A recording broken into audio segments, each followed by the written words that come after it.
From one legend to the next. This dude had the first Smackoff dynasty in jungle history. He is your 1999, 2003, 2005, 2006, and 2007 Smackoff champion.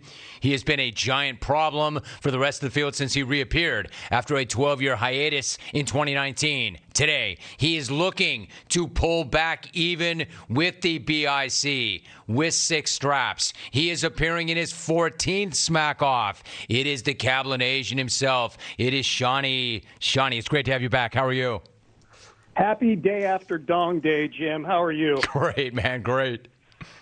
Hey, evidently, I'm still fat, is what I'm hearing today. And this is what I want to know, Jim. Are the fat jokes scoring points for all the people that are calling in with this? Because I'm happy to call in and tell fat jokes about myself for 5 minutes if this was scoring points. I'm all about winning, man. And I want to thank all the hour 1 callers. Always nice to go into hour number 2 knowing that I can fart into my phone for 4 minutes and still finish no worse than 9th. And, Godspeed and a moment of silence to the golden ticket winners who are all undoubtedly dying and shriveling up on hold right now. You woke up thinking Jim was leaving you the entire chocolate factory after he's gone this morning, and here you sit realizing you're less interesting than Tyler in Edmonton. That's tough, man. Don't worry, you're all winners, losers. And it's crazy to think, Jim, when I left the Smackoff after my 5th title back in 2007, I went into witness protection for a decade. There were 2 Cablinasians on the sports landscape at that time, me and Tiger Woods. And now here we are 15 years later, and who knew that if the questions back then were, hey, 15 years from now, which Cablinasian would ruin his marriage with multiple affairs, including one with a Perkins waitress? Which Cablinasian would have his wife smash his car with a 9-iron? Which Cablinasian would have to get put back together like Humpty Dumpty with 6 back surgeries, would develop multiple addictions, would crash his car into a ditch? Who knew the answer to those questions would not be me? Scoreboard, morons. Sorry, Tiger. Oh, crap. Sorry, Jim. I'm set up to get push notifications every time a lawsuit is filed against Deshaun Watson because I have to follow this because of my radio career now. Which reminds me, we've always wondered just how desperate is Cleveland for a franchise quarterback. The answer, desperate enough to give $250 million to a guy who's being sued by 24 women for sexual assault. My God, Cleveland, you just gave it up that easy. How soon until you allow Deshaun to declare prima nocta on all your women? Oh, and the Haslam family, is the marketing department working overtime on all the Watson-centric promotions at the stadium this season? Are you handing out little white towels to the first 50,000 fans at all the games? Are we going to do a Deshaun Watson happy baby yoga pose bobblehead night during timeouts? Are the kids all going to be grinding their hips on Watson thrust cam? I need to know. Jeez, another one. Enjoy Jacoby Brissett scrubs. It's crazy. The last time I saw someone this steadfast in their support for an allegedly predatory quarterback, Jimbo Fisher was going to the mattresses to keep Jameis Winston eligible at Florida State back in 2013.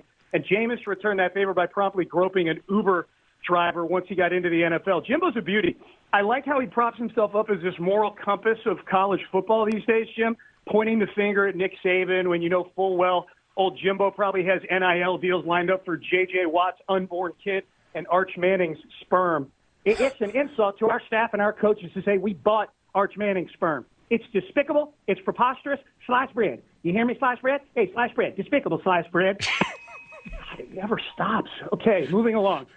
So last night, Jim, I'm watching the NBA draft, and Kendrick Perkins gives this little nugget of insight on Gonzaga walking pipe cleaner Chet Holmgren. If Kristaps Porzingis and Giannis Antetokounmpo had a baby, you'd have Chet Holmgren. What? Does Perk know Giannis has won league MVP twice? Let me edit that for you, Perk. If Adam Driver and a lamppost had a baby, you'd have Chet Holmgren. Dude, seriously, what the hell are you talking about? Now, that said, Jim, if you wanted to hire Big Perk as a color analyst for the Smackoff, I'm here for it. I'm here for the baby analogies alone. If Kristaps Porzingis and a sewer rat had a baby, you'd have Vic and NoCal. If Kristaps Porzingis and halitosis had a baby, you'd have Lef and Laguna. If Kristaps Porzingis and Amber Heard's bed sheets had a baby, you'd have Brad and Corona.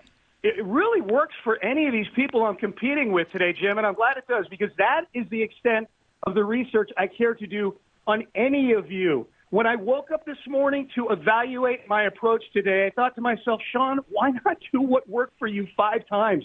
Just remind everybody that you're better than them.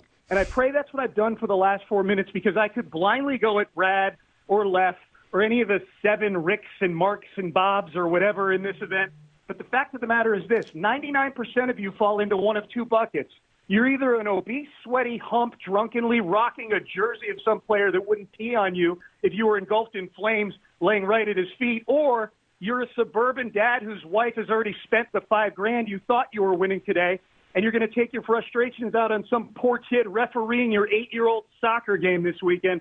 So go ahead, do me the service of placing yourself in the appropriate bucket. Save me the time, because right now I am the 1%. So if you don't mind, I got to go with Brad and make my Vic. Out. Shawnee. This is why Shawnee was the OG. This is why Shawnee was the original GOAT. And I love that he finally made it back after 12 years and shows up like that. Where are you going to slot him?